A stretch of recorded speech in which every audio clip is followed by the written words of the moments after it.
Muli, maraming salamat sa Diyos sa pagkakataon na binigay niya sa atin upang siya ay ating mapapurihan, masamba, mapasalamatan sa ating pong mga buhay. Kaya ngayon po ay araw ng linggo, muli araw ng pagsamba. Kaya tayo po narito upang sambahin ng ating Panginoon at bahagi po ng pagsamba ay pag-aaral at pagbubulay-bulay ng Kanya po mga salita. Kaya ngayon po ay dadako po tayo sa pag-aaral ng salita ng Diyos. Magkakaroon po tayo ng panibagong series na pag-uusap patungkol po sa pangalan ho ng Diyos na walang iba kundi yung I am. I am. Okay, so umaga ito, ating pong talakayin ay pinamagatan po nating I am the light of the world. Okay? Kung tayo po ay mayroon pong Bible, basahin po natin ito sa aklat po ng John chapter 8 verse 12. Ganito po ating pong mababasa. Jesus spoke to the Pharisees again, I am the light of the world, he said. Whoever follows me will have the light of life and will never walk in darkness. Pagpalain po ang pagkabasa ng salita ng Diyos. Bago tayo magpatuloy, tayo muna sumaglit na yumuko at tayo po ay manalangin. Dakilang Diyos, aming amang banal na makapangyarihan sa lahat, sa ngalan ni Kristo Jesus, kami po ay lumalapit, dumudulog sa inyo aming Ama. Nagpupuri at nagpapasalamat sa pagkakataon na ibinigay mo sa amin upang muli, ikaw ay aming mapapurihan, masamba, maluwalhati at mapasalamatan sa aming mga buhay. Salamat po aming Ama dahil sa umaga ito kami po ay narito aming Ama upang tunghayin din po ang inyong pong mga salita. Dalangin lamang po namin ang patuloy na pangunguna mo po sa amin, pagtuturo mo po sa amin. Hayaan mo Diyos ang banal na Espiritu ang siyang mamayani sa aming pong kalagitnaan. Samahan niyo po lamang kami, O Diyos, sa mga pag-aaral na ito at pagpalain niyo kami, O Diyos, sa pamamagitan ng inyong po mga salita. Hayaan mo, Panginoon, ang mga salitang ito ay bigyan po ng buhay, maging pagpapala po sa bawat isa po sa amin. Salamat po, aming Ama, sa kaayusan at katagumpayan ng aming pong pag-aaral na ito. Ang lahat na ito ay samot dalangin namin sa inyo sa pangalan ni Jesus. Lahat ay magsabi ng Amen and Amen. Purihin po ang ating pong Panginoon. Muli ang ating pong title ay I am the light of the world. Ayan.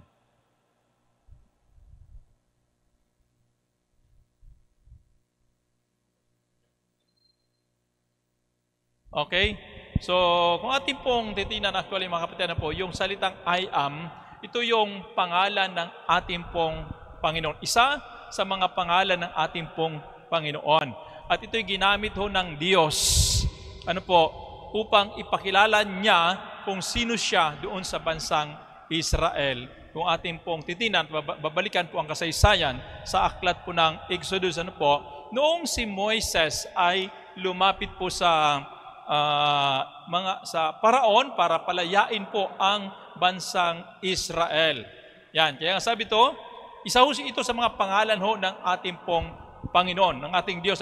Yung salitang I am. God told this name to Moses when he asked him what his name was. Kasi nga, noong time na iyon, alam po natin ang kwento na si Moises ay tinawag ng Diyos para palayain ang bansang Israel mula sa pagkaalipin sa Ehipto. Nung sinugo ng Diyos itong si Moises naman ay nag-atubili na sumunod sa Panginoon sa kadahilanan ay wala siyang kumpiyansa sa kanyang sarili, sa pinag-uutos sa kanya ng Panginoon. Kaya lamang, pinipilit ho siya ng Diyos na gawin ang kanyang trabaho na pinapagawa ng Panginoon. So ngayon, dahil si Moises po ay napipilitan, kaya lumapit po siya doon, sabi niya sa Panginoon, papaano na lang kung yung aking mga kababayang mga Israelita ay lumapit sa akin at magtanong kung sino ang nagsugo sa akin, sino ba? Ano bang sasabihin ko sa kanila? Kaya kung ating babasahin yung Exodus chapter 3 verse 13, sabi doon, but Moses replied, nung nag-uusap na sila ng Panginoon, when I go to the Israelites and say to them, the God of your ancestors sent me to you, they will ask me, what is His name? So what I can tell them? Yan, what can I tell them? Anong sasabihin ko sa kanila? Kapag nagtanong ho sila, itong mga Israelitang ito, mga kababayan ko, kung magtanong sila kung sino nagsugo sa akin at ano ang pangalan ho ninyo. So ngayon, sumagot pa rin po ang Panginoon at ang sabi rito, God said sa verse 14, ano po, God said, I am who I am. You must tell them, the one who is called I am has sent me to you. Yan, ano po? Sabi po ng Diyos kay Moises, sabihin mo sa kanila na ako ang nagsugo sa iyo at sabihin mo na ang nagsugo sa iyo ay walang iba kundi si I am. Okay? Si I am. Kaya yung salitang I am, actually, ano po, ito ay isa ho sa mga pangalan ng Diyos na kanya hong pinahayag sa lumang tipan, ano po, doon sa panahon po ni Moises. Okay? Kaya napaka-importante noong pangalan na iyon. Kaya naman, nung pagdating sa New Testament, sabi nga, when Jesus spoke the name of God, I am, ano po, nung sinabi na ho ng Diyos, ng Panginoon Jesus, ano po, nung binanggit po ng Panginoon Jesus yung salitang I am, His listeners were surprised. Ano po, na-surprise o kaya na-shock po ang mga listeners po ng ating Panginoon Jesus na wala iba kundi yung mga Pariseo, yung mga Escriba, ano po, na-shock po sila. Bakit ginamit ni Jesus yung salitang I am? Kailan niya ginamit? Noong habang sila po ay nagkakaroon ng conversation, itong Panginoon Jesus kasama po ng mga Pariseo, ano po, sa John chapter 8, ano po, kung ating babasahin yung verse 58, sabi doon, I am telling you the truth. Jesus replied, before Abraham was born, I am. Yan, ano po, bago ipanganak. Kasi ang pagtatalo nila, paano mong masasabi na ikaw ay nauna kay Abraham? Ilang taon ka pa lang, 30 years old ka pa lang. Samantalang si Abraham ay ang tagal-tagal na ho niyang nabuhay. Yun ang aming ama. Yun ang aming ninuno. Pero sabi ng Panginoon Jesus, bago ipinanganak si Abraham, ay ako na. I am. So yung ginamit ng Panginoon Jesus, yung salitang I am, alam niyo po, yung dating nito doon sa mga Pariseo, ito ho ay pagsisinungaling o kaya pamumusong. Ito ay hindi nila matanggap kumbaga. Sapagkat ang paniniwala nila si Jesus ay taga Nazareth, si Jesus ay anak ni Maria at saka ni Joseph. Kilala nila ang ating Panginoon Jesus, but by this time, si Jesus, anong sinabi niya, I am, ano po yung ginamit niya yung salitang I am, parang gusto sabihin ni Jesus na ako ay anak ng Diyos. O kaya ako ang Diyos. Okay? So dahil dyan, ay lagi hong ganun. Ano po? Every time na si Jesus ay nagbabanggit ng patungkol sa kanyang pagkakakilanlan bilang anak ng Diyos, laging nagagalit sa kanya itong mga Pariseo. Kaya gusto siyang patayin, gusto siyang batuhin. Kaya nga sabi to his enemies, ano po, then wanted to stone him because of this. Dahil po sa paggamit niya ng salitang I am, gusto siyang batuhin noong mga Pariseo. Gusto siyang patayin. Ano po? Well, mga kapatid, there were 8 I am statements of Jesus. Walo po yan. Ano po? Na I am statement. Ano po? Na ginamit po ng ating Panginoon yung salitang I am. At ang 7 na ito, 7 nito ay mababasa po natin sa Book of John. At ang isa ay mababasa po natin sa Book of Revelation. Ano po? So dahil 8 po ito, maaaring 8 series natin pag-uusapan na ito. Ano po? Kaya pakinggan na lang ho natin sa mga susunod. Iba-iba hong I am ang ating pong pag-uusapan. Okay? Sabi ito, when Jesus used the name I am, He was revealing Himself as the eternal Son of God. Ano po? Talagang pinapahayag niya, nung ginamit niya yung salitang I am, ipinapahayag niya ang kanyang pagiging walang hanggang anak ng Diyos. Ano po? Ito ho ang ating pong Panginoon Jesus. Kaya naman, as He revealed Himself using the name I am, we understand more about who He is. Okay? Kaya mas lalo natin nakilala naman ang ating pong Panginoong Jesus dahil po sa kanyang pagpapakilala na ito. Diba? Siguro kung hindi nagpakilala ang Panginoong Jesus na sa ganitong paraan, ano po, ay maaaring limitado lang din. Ano po ang ating pong pagkakakilala sa Kanya, sa Kanyang pagka-Diyos. O kaya baka naman mamaya ay tao lang ang pagkakilala natin sa Kanya. Pero by this time, ano po, yamang ginamit niya yung salitang I am, ay nasasabi ho natin na talagang si Jesus ay Diyos. Dahil siya po ay ginamit niya yung salitang I am. Okay? Sabi to, when He said, I am the light of the world, ang tanong natin, what did He mean? Ano po? Nung ginamit niya yung salitang I am the world, Ano po ang ibig niyang sabihin? Okay? How does it relate to you and to me? Yan. Paano daw tayo nakaka-relate dito? Ano po ang ibig sabihin niya ito sa atin? Okay? Sa bawat isa po sa atin. So ngayon, sa ating pong pag-aaral, mayroon po tayong tatlong pag-uusapan patungkol sa I am the light of the world. Okay? Una-una, nung sinabi po ng ating Panisus na I am the light of the world, ano po, gusto niyang ipakita dito yung salitang light, ano po, bilang light. Okay? Sabi dito, light, number 1, exposes the hidden sin of the sinners. Yan ang una natin pag-aaralan. Ano po? Ang liwanag, okay, nung sinabi ni Jesus, ako ang liwanag ng sanlibutan, ang gusto niyang sabihin, bilang liwanag ng sanlibutan, gusto kong i-expose ang natatagong kasalanan ng lahat ng makasalanan. Okay? So ngayon, ang tanong natin, mayroon ba tayong tinatagong kasalanan? wala na kayong tinatago, ha? Sigurado kayo, wala na kayong tinatago. Yan. Kung tayo mga kapatid, dahil sabi nga, kahit pa tayo sinasabi natin Kristiyano, minsan nagkakamali pa rin tayo, nagkakasala pa rin tayo. Pero ang isang totoong Kristiyano, hindi nagpapatuloy sa kasalanan. Ang isang taong nagpapatuloy sa kasalanan, ito yung taong mayroong tinatago sa kanyang buhay. Pero tandaan nating mabuti, sa Diyos ay walang maitatago. Lahat ay mailalantad. Di ba? Walang lingid sa Panginoon. Lahat ay Kanyang alam. Wala ho tayong pwedeng maitago sa Panginoon. Okay? So, mga kapatid, unang-una, ang ating tanong ay ganito, what is our greatest need? Ano po ang pinakadakilang kailangan talaga natin sa buhay? Okay? Ano? Yan. Siguro, actually, ang totoong kailangan talaga natin ay hindi pera. Di ba? Yung iba sabi, pera eh. Ang kailangan talaga natin ay hindi kagalingan. Ang kailangan talaga natin ay hindi bahay at lupa. Ang kailangan talaga natin ay hindi mga material na bagay. Ang unang-unang greatest need po natin ay walang iba, kundi ang, ano yon? Forgiveness of sin. Kapatawaran ng kasalanan. Bakit? Kasi lahat tayo ay nagkasala. Ano po, lahat tayo ay nagkasala at ang malaking problema natin, ang kabayaran ng kasalanan ay kamatayan.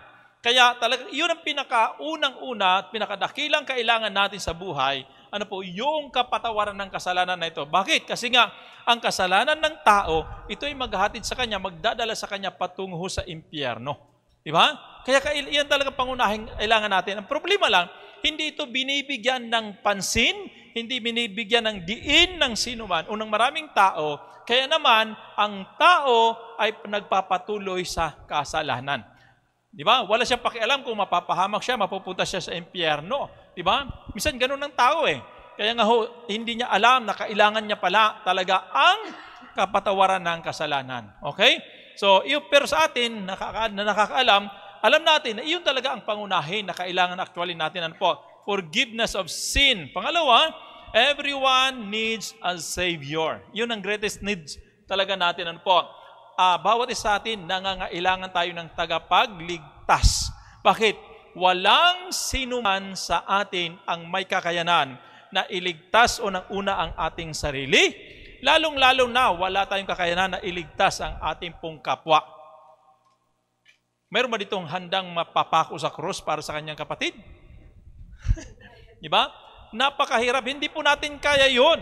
Ano po, ang Diyos lamang, ang Panginoong Hesus lamang, ang siyang Savior natin, ano po, sapagkat tayo nga ay mapapahamak sa impyerno, but by this time, siya po ang ating pong tagapagligtas na siyang magliligtas sa atin mula ho sa kapahamakan. Okay? So ngayon, sa ating pag-aaral, tingnan po natin ang konteksto ng ating pong binasa tungkol dito sa sinabi ng Panginoon Jesus na I am the light of the world. Ano po? Ang konteksto po nito ay kasi John chapter 8 verse 12 na po tayo, ano po, ang konteksto ay nasa John chapter 8 verse 1 hanggang verse 11. Ito yung aming tinalakay actually noong nakaraang Friday, ano po, sa prayer meeting, sa magitan po ni Sister Kim, ano po, na kung saan ay na-expose po doon ang babaeng makasalanan. Wala iba kundi yung babaeng tinatawag po na adulterous woman. Ano po? So, yun ang konteksto ng sinabi ng Panginoon Jesus. Yung sinabi ni Jesus na I am the light of the world, ano po, gusto niya sabihin na siya po yung liwanag na nagbibigay ng kapatawaran at siya ang tagapagligtas doon sa babae unang-una, doon sa babaeng nagkasala, at maging doon sa mga Pariseyong makasalanan din na na-expose din ang kanilang kasalanan. Ano po? So, balikan po natin yung verse 1. Ano po? Basahin muna natin hanggang verse 9. So, okay. Sabi nito, then everyone went home, but Jesus went to the Mount of Olives. Yan. Sabi nga doon na Friday, ano po, kasi ang settings po nito, nung John chapter 8, ano po, nung sa panahong iyon, si Jesus ay madalas andoon siya sa templo, nangangaral ng salita ng Diyos. Ano po? Sabi nga ni Sister Kim, during the time na si Jesus ay nagministeryo dito sa lupa, ay parang wala tayong mababasa, kung mayroon man, hindi ko alam kung ilan, ano po, na si Jesus, during the time of His ministry, ay umuwi sa kanyang bahay.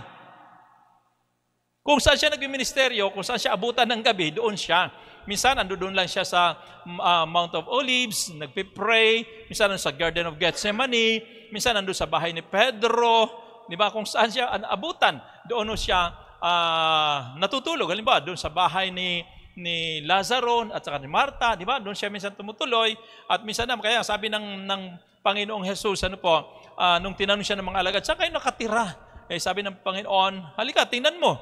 Sabi niya, ang asong gubat ay mayroong lungga, di ba? Tama ba yun? Yung birds, mayroong nest po sila, pero ang anak ng tao ay walang sariling tahanan. Bakit? Hindi siya umuwi. Di ba? Ando doon siya sa kanyang ministeryo. Full-time talaga ang ating Panginoong Jesus. Ano po? Kaya during this time, ang settings, ano po, naroon siya sa sa Jerusalem, sa templo, nagtuturo siya. Pagkatapos niya magturo, pagdating ng gabi, yung mga tao umuwi na sa kanilang tahanan, pero siya hindi umuwi. Siya nagpunta, sabi ito, he went to the Mount of Olives. Kasi ganito yan halimbawa, ito yung templo, tapos mayroong bulubundukin sa bandang doon, ano po. Tapos, yun yung Mount of Olives. Tapos sa bandang baba naman, sa paanan ng Mount of Olives, and doon naman yung Garden of Gethsemane, ano po, para doon naman nagpipray madalas ang ating Panginoon Jesus. So, yun po yung mga lugar na, doon sa lugar ng Jerusalem. Then sa verse 2, sabi ito, early the next morning, he went back to the temple. So, yung salitang he went back, ano pa ibig sabihin? Galing siya doon kahapon, ngayon bumalik ulit siya doon sa templo. Ayan. All the people gathered around him, and he sat down and began to teach them. Ano po? So, may mga tao. Kasi yung pag sinabing templo, ito'y puntahan ng mga tao talaga para maggawa ng kanilang mga ceremonials. Ano po? Hindi lamang tuwing araw ng Sabbath, kundi halos araw-araw ay may tao po sa templo. Okay? Di ba, gano'n naman talaga. Dapat ang church ay puntahan ng mga tao. Yan, yung ating church ay puntahan every Sunday lang. Pero doon sa templo, araw-araw, halos mga tao doon ay pumupunta. Ano po? Kaya nga doon sa ibang lugar na hindi na nakapunta sa templo, doon lang sila sa mga synagogue, doon sila nagtitipon. Kaya madalas sa loob po ng templo o kaya sa synagogue ay mayroon pong mga tao, mga religious people. Okay?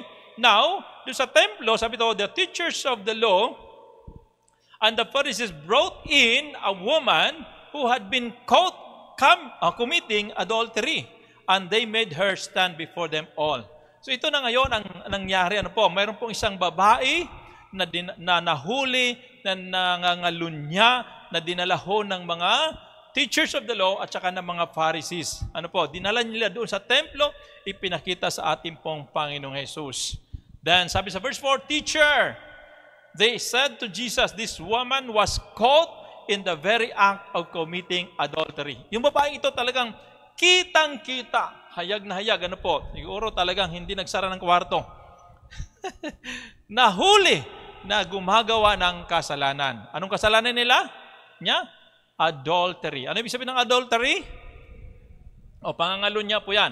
Kapag ito'y ginagamit kapag ang isang babae o kaya isang lalaki ay nakipagrelasyon, nakipagtalik sa hindi asawa niya, sa ibang asawa. Ano po? Adultery po ang tawag ito. Kapag siya po ay may asawa, o kaya naman yung babae may asawa, o kaya yung lalaki may asawa, tapos nagkaroon sila ng relasyon sa iba, ano po? Adultery po ang tawag doon.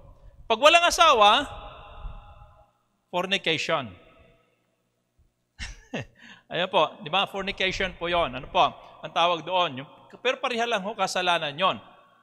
So ngayon, sabi rito, sa verse 4, Teacher, they said to Jesus, this woman was caught in the very act of committing adultery. Then, sa verse 5, in the law of Moses commanded that such a woman was to be stoned, must be stoned to death. Di ba?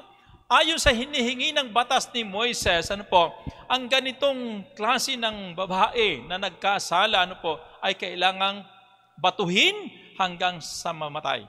Now, what do you say? Ano masasabi mo? Okay? Yun ang sabi nila sa Panginoon Jesus. Kaya sa verse 6, sabi ito, they said this to trap Jesus. Kaya nila sinabi ito sa Panginoon Jesus para si Jesus ay ano? I-trap po nila.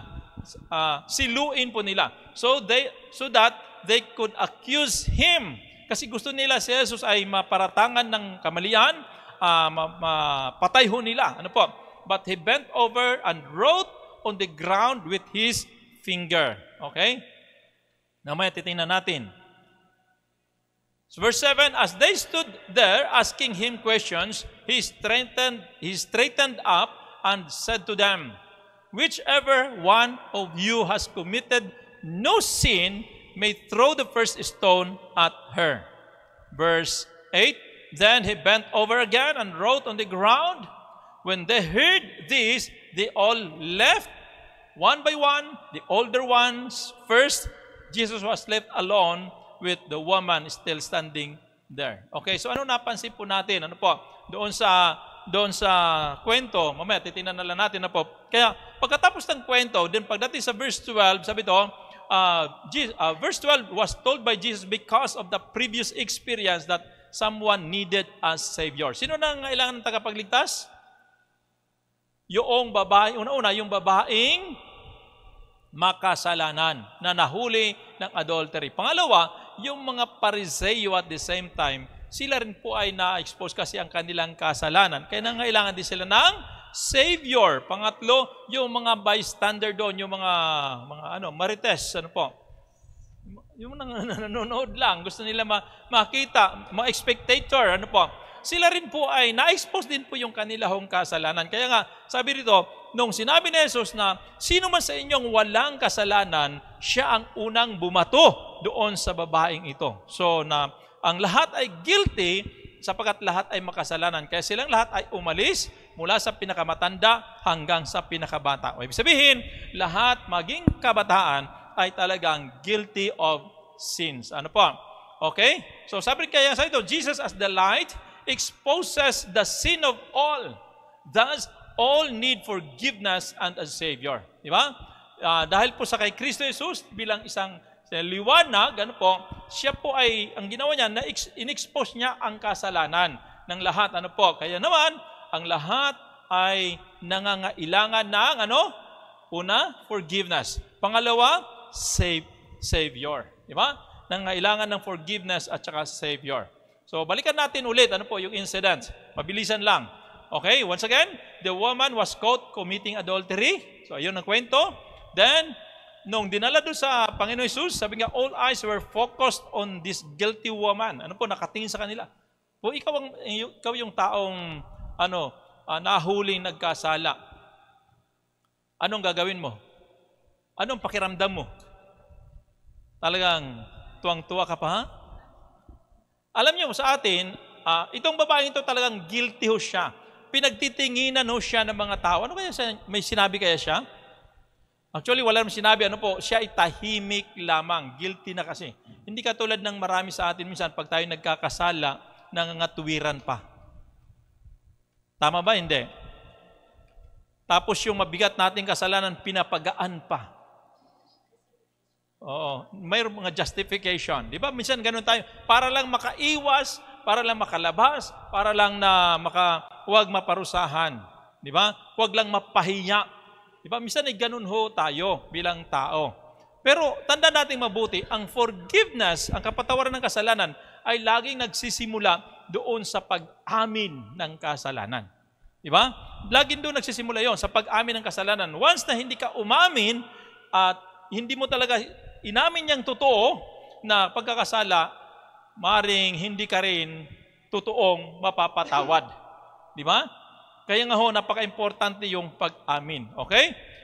All eyes were focused on this guilty woman. Then, the Pharisees, sabi daw, attempted to catch Jesus between law and grace. Kaya nga, nung dinala ho ng mga Pariseyong ito at mga teachers of the law, kay Jesus, yung babae, ang pakay nila ay para itrap ang Panginoon Jesus sa pagitan ng batas at ng grasya ng Panginoon. Okay? Kaya nga ho, ang ginamit ng mga Pariseyong ito ay yung batas ho ni Moises. Kaya nga sabi rito, sabi nila, Panginoon, ang babaeng ito ay talagang nakita namin, nahuli namin na talagang gumagawa ng kasalanan.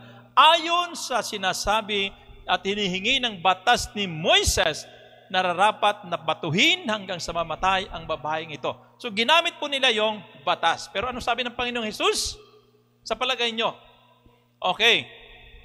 Sabi rito, Jesus responded to them by saying that He came to fulfill the law. Kasi ang iniisip po ng mga Pariseyo ay baka i-disregard lamang ng Panginoon Jesus yung batas na ito. Okay? Pero ang gustong sabihin ng Panginoon Jesus, alam ko yan. Kailangan ma-fulfill yung batas. So therefore, kung kailangan ma-fulfill yung batas ng pagpatay doon sa babae ng alunya, ano po, kinakailangan yung babae ay mamatay. Yun ang hinihingi ng batas eh. Di ba? So ngayon, kung ating pong titingnan ay, ito'y nakasulat na kasi sa Old Testament. Ano po, sa aklat ng Leviticus, sa aklat po ng Deuteronomy, mababasa po natin doon, ano po, na yung babae at saka lalaki na gumagawa ng kasalanan, okay, nag-commit ng adultery, yun ho talaga ang parusa. Babatuhin, dadalhin sa plaza, babatuhin hanggang sa mamatay.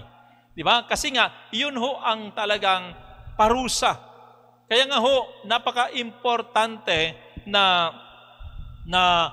matupad yung batas kung ano hong hinihingi nito. Dahil pag ito ay hindi tinupad, ay mawawalan ho ng saysay yung batas na yon. Okay? Kaya nga, nung sinabi ng Panginoong Jesus, ano po, gusto niyo sabihin, narito ako, at gusto kong i-fulfill yung law. Yan. Pumunta ko rito para tuparin ang batas. Bakit? Kasi nga, walang sinuman na tao maging sa Israel na kayang tumupad ng buong kautusan. Bakit? Kasi nga, sabi ng Bible, magkamali ka lang ng isa, ikaw ay guilty na sa buong kautusan. Kung halimbawa sa 10 Commandments na lang, ano po, mayroon bang nakatupad doon? Wala. Kung sakaling natupad nila yon, mayroon pang napakaraming commandments o kautusan na sinulat po si Moises. Ano po?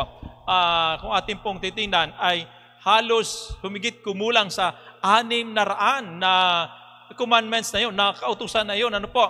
Na kung saan ay halos hindi ho matupad ng lahat ng tao. So therefore, wala talagang taong pwedeng makatupad ng buong kautusan. Magkamali ng isa sa isa, magkamali man ng isa, ay guilty na ho siya sa lahat. Pero, nung dumating si Jesus, sabi niya, narito ako para i-fulfill ang buong kautusan. Siya lamang ang may kakayanan na mag-fulfill sa buong kautusan. Kaya ngayon, so kung ano hinihingi ng kautusan, dapat ay mangyari.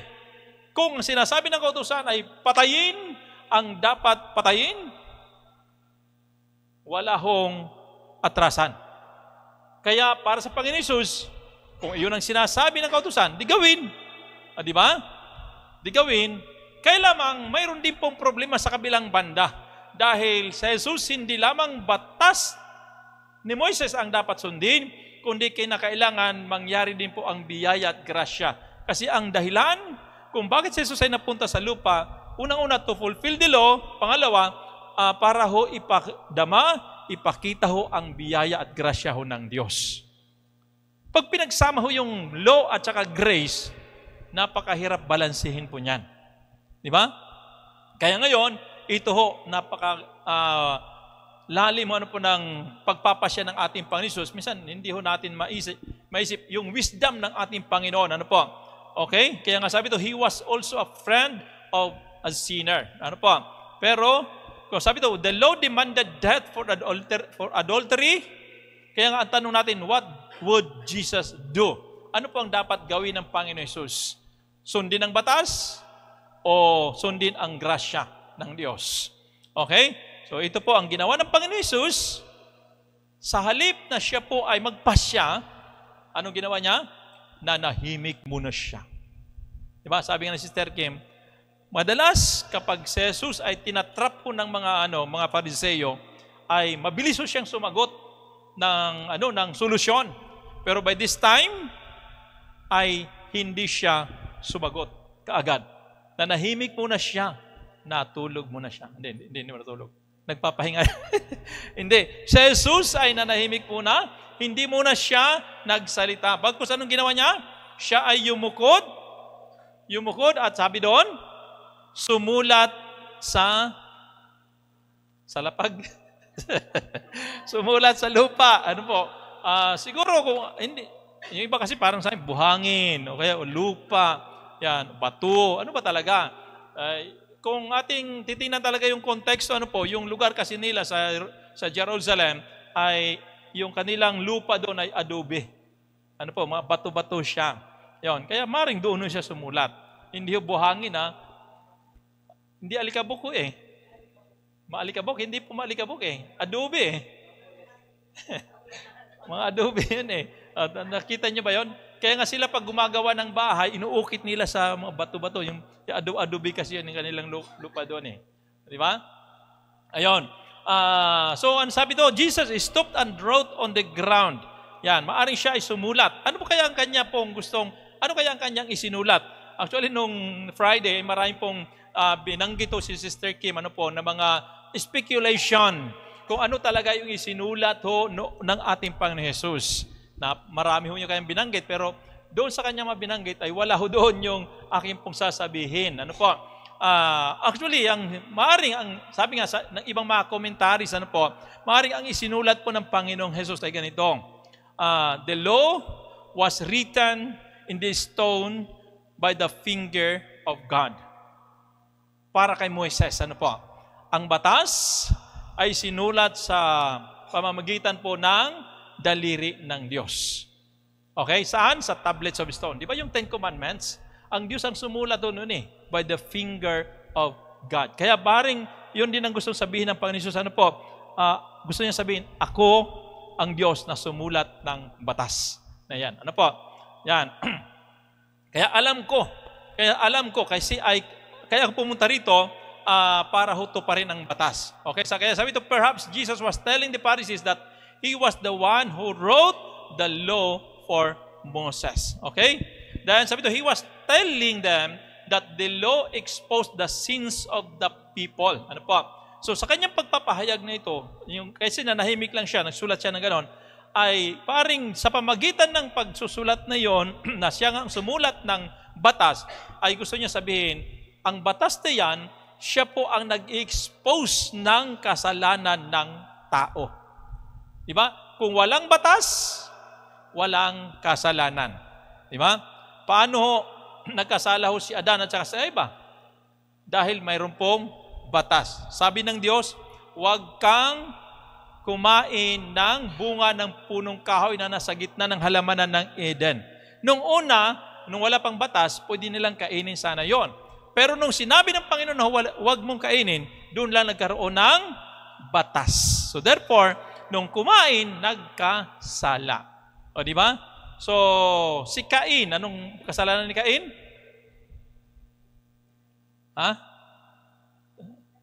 Akala ko kumain. Si Cain, ang kanyang kasalanan ay pumatay ho siya. Ang tanong, kasalanan niya ba yon?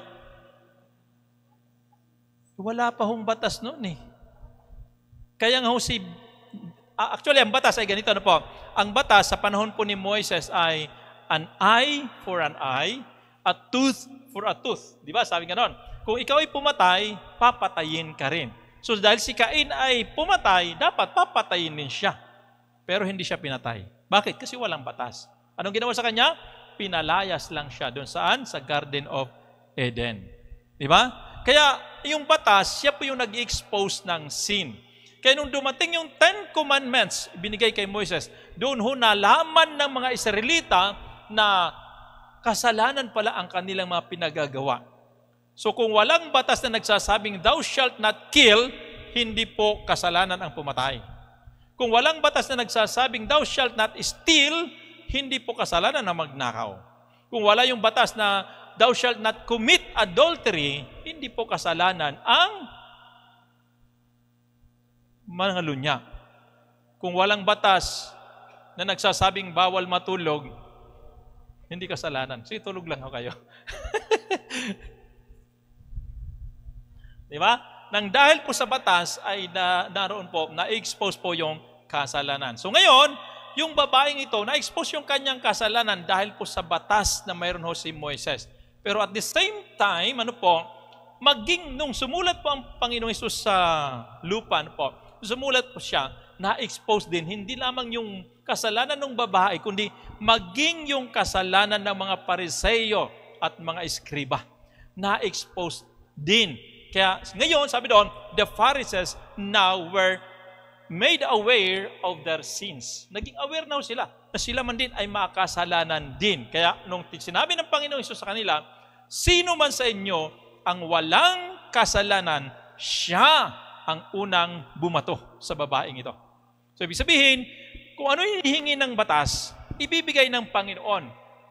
Pero hindi ang Panginoon ang magpaparusa, kundi yung tao. Kasi yun naman talaga ang nagbabato, di ba? Pagdating ho sa, kung totoo talaga, halimbawa, doon sa court o doon sa plaza, siyempre yung mga tao yung babato. Di ba? Kaya sabi ng Panginoon, kung sino sa inyo walang kasalanan, siya ang unang bumato. So dahil guilty ang lahat, maging mga Pariseyo at maging mga spectators na nandoon, lahat ay guilty, so wala hong isa man ang bumato sa kanila. Kaya nga, sabi dito, verse 7, as they stood there asking him questions, he straightened up and said to them, whichever one of you has committed no sin may throw the first stone at her. Kaya kung sino man sa inyo ang walang kasalanan, siyang unang bumato. So mga kapatid, ang aral ay ganito. Lahat tayo ay makasalanan. So therefore, wala tayong karapatan na humatol o mag-condemn sa ating pong kapwa. Dahil na tayo makasalanan Di ba? Minsan, kapag nakakita tayo ng tao, na kapatid, halimbawa, na gumagawa ng kasalanan, minsan ay gusto na natin siyang hatulan. Di ba? Gusto na natin siyang idiin sa kanyang kasalanan. Pero minsan hindi natin tinitingnan ng ating sarili na makasalanan din tayo. At wala tayong karapatan na ilagay sa ating mga kamay ang paghatol. Di ba? Diyos lang ang nakakaalam na dapat humatol sa bawat kamalian at kasalanan ng bawat isa po sa atin. Kaya nga, ang utos ng Panginoon pagdating sa New Testament ay hindi na para hatulan ng tao, kundi para i-restore ang tao para sa panahon na siya po ay nagkamali at nagkasala. Panumbalikin, sabi ng Panginoon, panumbalikin siya sa Diyos. Ibalik siya, i-restore siya sa dati niyang kalalagayan. Diba? Huwag daw i-condemn. So ito po, dahil ang lahat ay makasalanan, anong nangyari? Na-expose ang kanilang kasalanan. Sabi nga, they that are in the darkness will depart when they are exposed to the light. Diba? Nakita po natin, isa-isa sila nag-alisan mula sa pinakamatanda hanggang sa pinakabata. Bakit nag-alisan? Kasi na-expose yung kasalanan. Sino po ang nananahan sa kadiliman?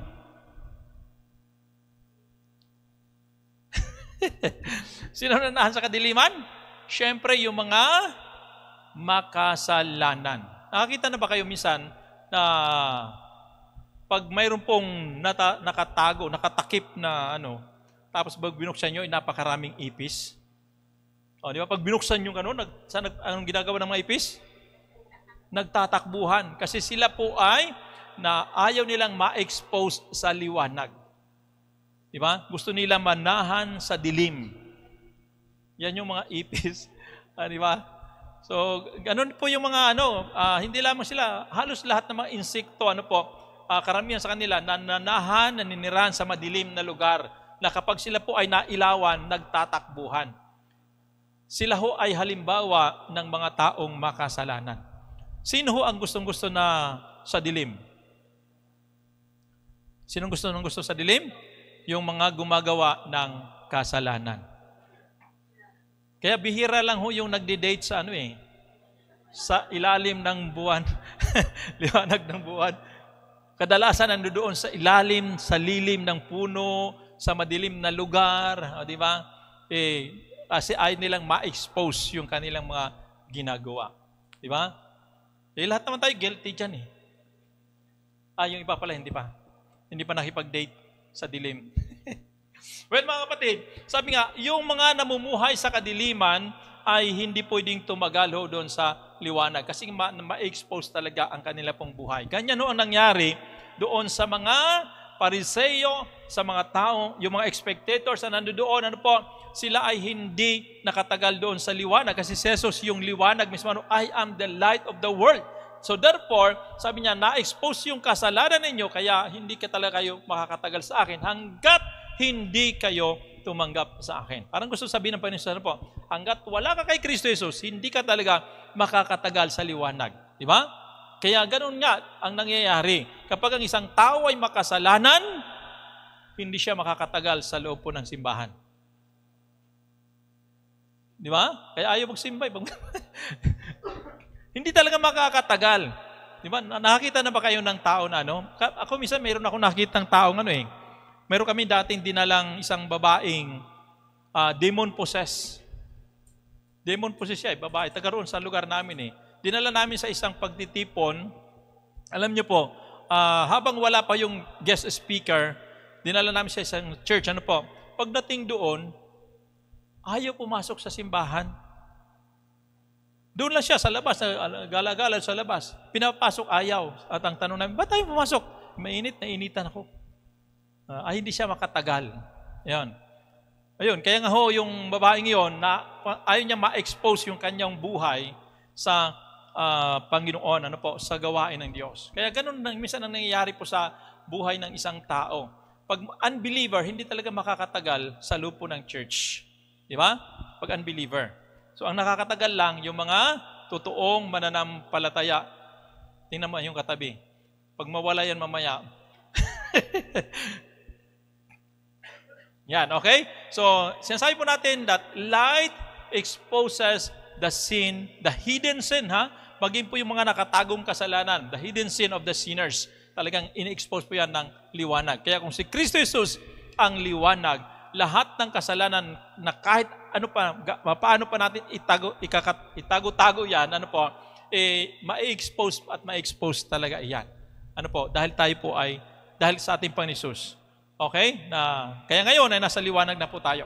So yun ang una. Pangalawa, yung sinabi ni Jesus, I am the light of the world, ang hatid po ng liwanag na ito? Sabi ito, light brings hope to the hopeless. Yan. Ang liwanag ay nagdadala ng pag-asa sa mga walang pag-asa. Okay? So ano sabi dito? Sa verse 10, He straightened up and said to her, where are they? Is there no one left to condemn you?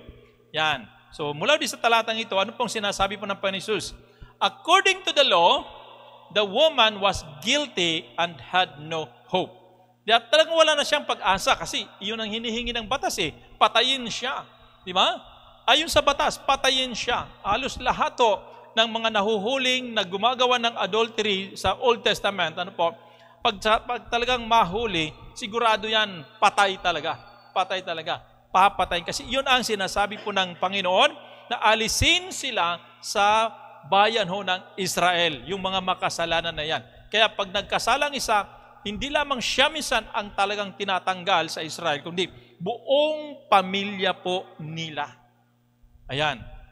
Yun ang hinihingi ng batas. Kaya nga sa panahon, naalala nyo, sa panahon po ni Akan, naalala si Akan, siya lang nagkasala Siya lang nagkasala, pero ang pinarusahan ng Diyos, hindi lang ho si Akan, yung tatay ha, hindi lang si Akan, yung tatay, kundi maging yung kanyang buong pamilya.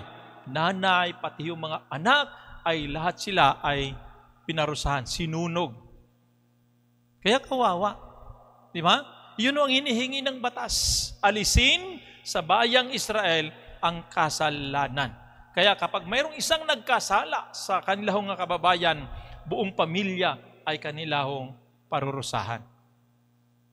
Kaya nga, pinananatili ng Diyos ang kabanalan sa bansang Israel. Mga kapatid, buti na lang hindi ganon sa ating pong bansa. Ano po? Buti na lang hindi gayon. Na kung saan kapag nagkasala ang sino man, siya lang. Kung sino nagkasala, siya lang ang dapat parusahan. Sa India nga, ganito rin po ang kanilang batas doon. Kapag ang isang lalaki ay namatay, susunugin ang kanyang bangkay kasama ng kanyang asawang babaeng buhay. Pero kapag ang babae ang namatay, siya lang ang susunugin. Yung lalaki hindi. Fair o unfair? Unfair, di ba? Yon. Pero pag lalaki ang namatay, kasama yung babae, susunugin, kahit buhay pa yon. Ganun ang batas nila sa India. Noon yun ang batas nila noon. Pero ngayon hindi. Noon yon, pero ngayon hindi na dahil nga sa Kristyanismo, dahil sa atin ng mga Kristiyano, dahil sa salita ng Diyos, binago na ho nila ang kanilang tradisyon. Yan, kaya kapag ang lalaki lang ang nagkasala o namatay, yan, siya lang yung susunugin. Kasi sa kanila mayroon pong ang bangkay sa kanila hindi nililibing, sinusunog. Yon. Sa atin nililibing, yung iba naman kinikremate. Okay? So, according to the law, the woman was guilty and had no hope. Wala talaga siyang pag-asa kasi kailangan siyang patayin dahil siya ay nagkasala. So, wala siyang pag-asa. In other words, Pero, sabi ito, because of Jesus as the light of the world, she would now have hope and forgiveness. Yan, dahil kay Jesus na bilang isang liwanag, kaya sinabi niya, I am the light of the world, nagkaroon ng pag-asa ang babaeng ito. At hindi lamang pag-asa, kundi pati ng kapatawaran. Okay? Kaya nga, tanong ng Panginoon Jesus sa babae, where are your accusers? Saan na sila ng mga humahatol sa iyo? So, nung sinabi po ng babae, wala na sila. Nagsilayasan na sila. Yan, nagkanya-kanya ng takas kasi na-expose din pati ang kanilang mga kasalanan. Kaya anong sabi ng Panginoon Jesus? Neither do I condemn you. Ikaw man, ako man din, ay hindi rin kita hahatulan. Di ba? Bakit? Kasi nga, ang babaeng ito ay nakasumpong ng liwanag sa ating pong Panginoon Jesus. At nang dahil dyan, nagkaroon siya ng pag-asa. Kaya napakasarap isipin because of Jesus ay nagkaroon tayo ng pag-asa sa buhay. Actually, ganyan ho tayo. Kung ang kabayaran ng kasalanan ay kamatayan, supposed to be, tayong lahat ay talagang mapapahamak. Di ba? Pero because of Jesus as the light of the world, nagkaroon tayo ng pag-asa. Dati nasa kadiliman ng ating pong buhay. Pero ngayon, nasa liwanag na dahil nga kay Kristo Jesus. Kaya huwag natin bumalik doon sa kadiliman na yon. Okay? Then sabi ito, as Jesus as the light of all that are in the darkness. Diba? Sa Jesus, ang liwanag sa lahat ng nasa kadiliman. Sa Luke chapter 1 verse 8, sabi rito, because of the tender mercy of our God, His light from on high has visited us to shine on those who sit in darkness and in death's shadow, and to guide our feet into the way of peace. Yan. Ano sabi doon? Ang liwanag daw po ng kalangitan ay bumisita sa atin upang tanglawan ang lahat ng mga namumuhay sa kadiliman at nasa lilim ng kamatayan. Kaya, sino po yun? Sino yung liwanag ng langit? Si Jesus po yun. Ang Diyos na bumaba dito sa lupa as a light of the world. Kaya salamat sa ating pong Panginoong Jesus. Ano po? Bilang light of the world. Ano pa sabi doon?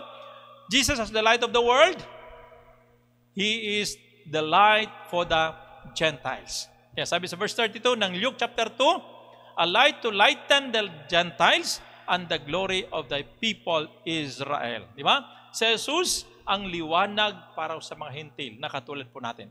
Dati tayo yung mga hintil, nasa dilim ho ang ating pong buhay. Nasa kadiliman po ang ating pong pamumuhay. Di ba? Pero ngayon, dahil sa Panginoon Hesus na siyang liwanag, siya po ang naging ilaw at tanglaw sa atin na mga hintil. Another one, sabi ito, Jesus as the light was the life of man. So sa Jesus bilang liwanag, siya rin po yung buhay ng lahat ng sangkatauhan. Di ba? Nasubukan nyo na bang mabuhay sa dilim? Yung wala ho kayo makita. Ano ang mangyayari? Na kahit, ano bang pakiramdam? Parang hindi makahinga, di ba? Parang wala hong silbi ang buhay pag ikaw. Yung wala kang makita, kahit kunting liwanag, wala kang makita. Parang mapupugto ang iyong hininga. No? Parang ganun eh. Pero sabi nito, kapag ikaw ay nasa liwanag, parang ang liwanag ang nagbibigay ng buhay sa atin. Kaya nga, Jesus as the light was the life of man. Kaya sa John chapter 1 verse 4, in Him was life, and the life was the light of man. No? Ang buhay, siya po yung liwanag ng sangkatauhan. And the light shineth in darkness, and the darkness comprehended it not. Di ba? Yun ang sinasabi ng Bible. So, sabi to, as light of the world, Jesus was full of compassion to the lost world. Kaya ho siya, bumaba dito sa lupa, ay para abutin ho ang mga tao.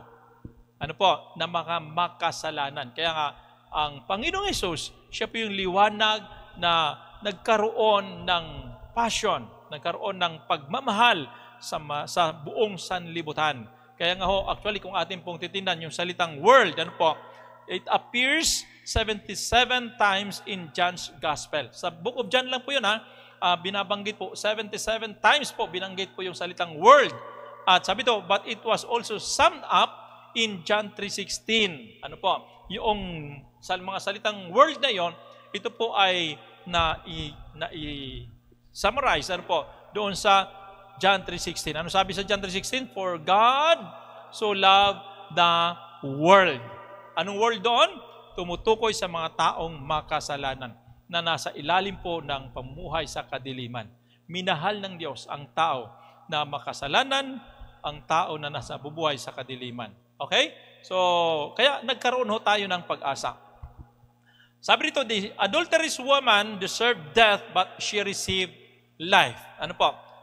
Nararapat siyang patayin, nararapat siyang tumanggap ng kamatayan, pero ang tatanggap niya mula sa Panginoon bilang liwanag ay buhay. Okay?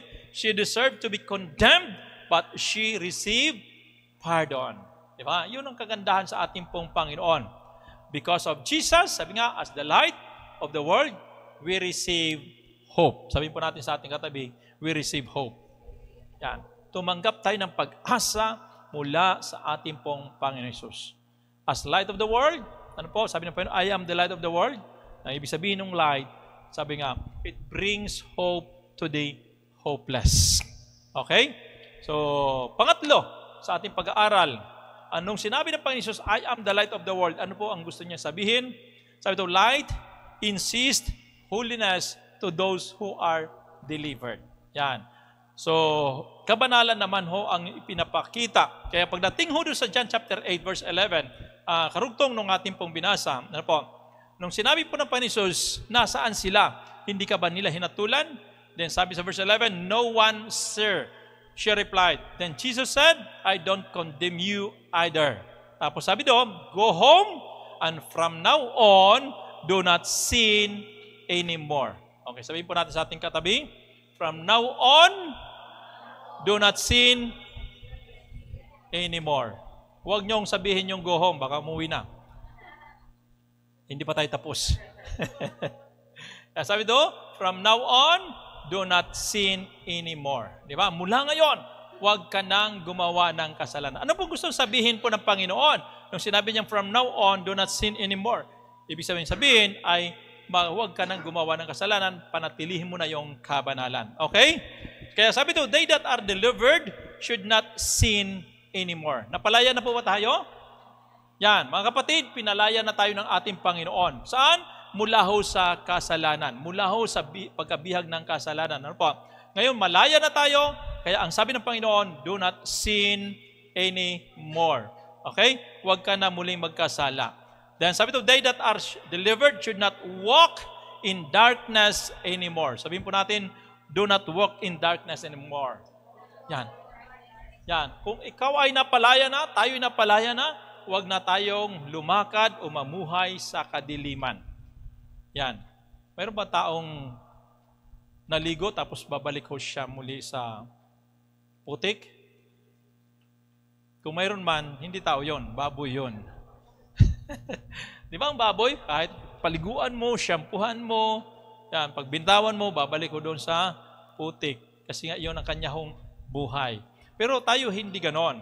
Yamang tayo pinalaya na ng Panginoon, nilinis na ng Panginoon, ang gusto niya, manatili tayo sa kabanalan. Okay? Manatili tayong, mamuhay tayo, lumakad tayo sa liwanag. Okay? Tuloy po tayo. Sabi ito, they that are delivered shall live in the light because they already have the light of life. Ano po? So sila po na nakalaya na, sila po ay dapat nabubuhay sa liwanag. Bakit? Sapagkat mayroon na siyang liwanag sa kanyang buhay. Kaya hindi tayo pwedeng mamuhay sa kadiliman. Kung tinanggap natin si Kristo Jesus bilang light of the world, ano po? Siya ang ating pong light, ano po? Dapat namumuhay na rin tayo sa liwanag. Yan. Namumuhay tayo sa liwanag. So, yung liwanag na ito, na sinasabi ng Panginoon, ay ito'y pagsasabi ng kabanalan. Ano po?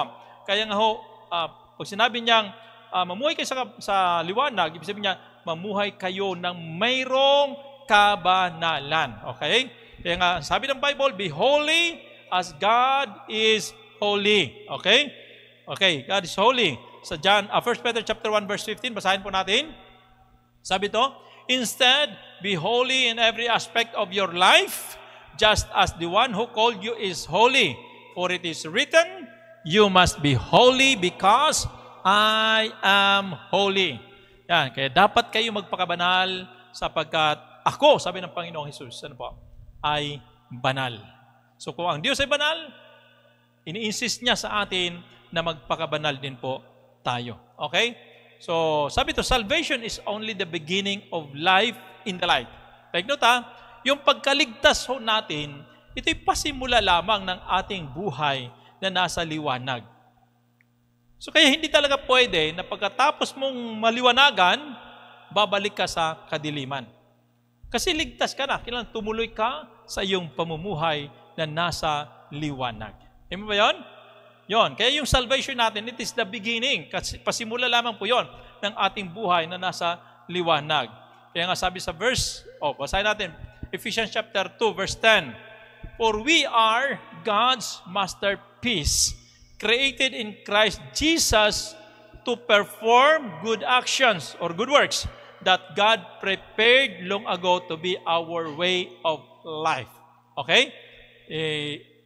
Yan, sabi ito, tayo daw po ay mga obra maestra ng Diyos. Ano po? Sa pamamagitan ni Kristo Jesus. Kasi nilikha tayo, ginawa tayong new creation ng Panginoon sa pamamagitan ni Kristo Jesus. Ano po? Upang, sabi ito, mamuhay na sa kabutihan, na gumagawa ng kabutihan. Or sa ibang salita ay upang mamuhay na merong kabanalan. Yun, ano po? Na siyang nakatalaga na sa atin noon pa mang una. Okay? Kaya tayo bilang mga Kristiyano ay dapat nabubuhay tayo sa kabanalan. Alam ko yun. Kasi 5 yung cellphone namin, sabay-sabay nagtunugan. Okay, kaya naman, yamang tayo po ay nasa liwanag na, nagsimula nung tayo naligtas, anong dapat nating gawin? Okay, sabi ng Panginoon, kayo na rin ngayon ang liwanag. We are now the representative of God pagdating po sa pagiging ilaw ng sanlibutan. Kaya nung sinabi ng Panginoon Jesus, I am the light of the world, tapos nung tinanggap natin si Jesus sa ating buhay, naging ilaw na rin tayo ng sanlibutan na ito. Kaya nga sa Matthew chapter 5 verse 16, ano sabi doon? Let your light so shine before men that they may see your good works and glorify your Father which is in heaven. Diba? Let your light so shine. Yung ilaw, yung liwanag na nasa sa inyo, ito'y paliwanagin ninyo saan? Sa mundong ito. Para makita ng mga tao makita ng mga tao ang iyong mabubuting ginagawa o kaya naman ang iyong buhay na banal, ang iyong buhay na mabuti, ang iyong buhay na may kabanalan. Makita ng mga tao at luwalhatiin nila ang iyong amang nasa langit. Kaya mga kapatid, as light of the world, nung sinabi ng Panginoon Jesus, yung light of the world na yun na siya ay napatransfer sa atin, kaya ngayon tayo mga representative ng Panginoon. Kaya gusto niya na maging light of the world din po tayo. Okay? So, sabi ito, we are not to walk in darkness anymore, but we are to walk in newness of life. So, yamang tayo na ngayon ang light of the world, sapagkat si Jesus ay nasa sa atin. So, ang gusto ng Panginoon ay mamuhay tayo ng may bagong buhay. Bagong buhay. Buhay na mayroon pong kabanalan. Kaya nga, yung sinabi ng Panginoon Jesus, I am the light of the world, ini-insist niya yung kabanalan para sa kanila, sa atin, na mga napalaya na. Okay? Kaya sabi sa Romans 6:4, we are buried, therefore, with Him by baptism into death, in order that just as Christ was raised from the dead by the glory of the Father, we too might walk in newness of life. Tayo man din ay dapat lumakad at mamuhay na mayroon pong pamumuhay, bagong buhay. Okay? Mabuhay ng panibagong buhay. Kaya mga kapatid, bilang mga Kristiyano, dapat tayo nabubuhay sa panibagong buhay kasama ni Kristo. Okay, bilang liwanag. So sa ating pagtatapos, dahil palakas na yung bag nyo. Wala na ba? Okay. Sabi to, the sinless Savior brings light and life to sinners. Okay? Ang Diyos na wala hong kasalanan, bumaba dito sa lupa, nagdala ng liwanag at buhay para sa atin po na mga makasalanan. Okay?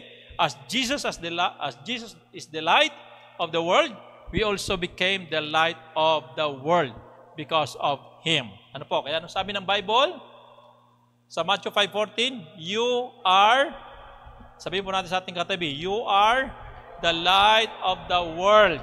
Di ba? Ikaw na ngayon yung ilaw ng sanlibutan. A city set on a hill cannot be hidden. So, yung syudad daw po na nakalagay sa burol ay hindi po maitatago. So, ibig sabihin, ganun din po ang liwanag na meron tayo ay hindi na nilalagay sa ilalim ng takalan, kundi ito ay inilagay sa ibabaw para matanglawan ang lahat ng tao.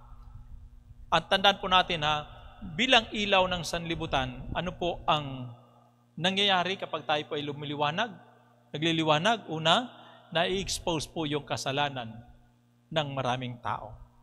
Pag namuhay lang tayo sa, di ba? Pag ikaw, pag halimbawa ikaw ay nabubuhay ng may kabanalan, talagang nakay Kristo ka na, bilang Kristiyano, bilang born again Christian, tapos bigla kang napadaan sa mga lasinggero, sa mga makasalanan, ano ang kanilang pakiramdam?